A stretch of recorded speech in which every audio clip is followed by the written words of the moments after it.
एक उज्जवल सूरज के नीचे एक शांत गांव मिट्टी के घरों और एक शांत वातावरण के साथ खुलता है।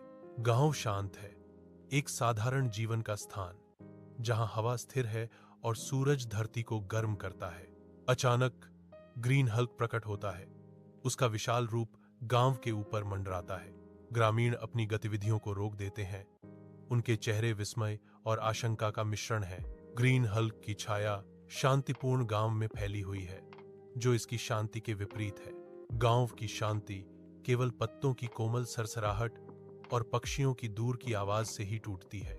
छोटे से घर के अंदर गर्म रोशनी में नहाया हुआ एक गांव की दादी हल्क को देखती है।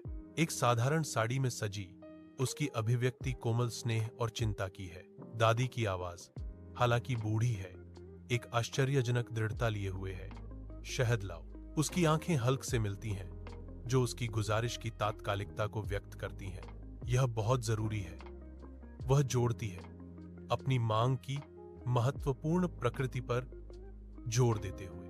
घर में गर्म रोशनी पल की गंभीरता को बढ़ाती हुई प्रतीत होती है। घने पेड़ों के बीच विशालकाय हल्क प्राचीन वन में कदम रखता है। सूरज की रोशनी घने आवरण से छनकर आती है। हवा नम मिट्टी और अज्ञात फूलों की गंध से भरी हुई है। चहचहाहट और सरसराहट की एक सिम्फनी हवा में भर रही है। अजीब आवाजें हरे रंग की गहराई में गूंजती हैं, जिससे हल्क बेचैन हो जाता है, क्योंकि वह और गहरा जाता है। सूर्य की एक झलक उसकी आंखों को पकड़ती है।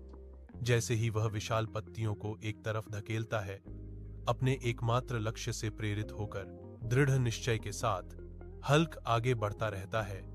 उसका विशाल शरीर जंगल के नाजुक संतुलन के विपरीत है।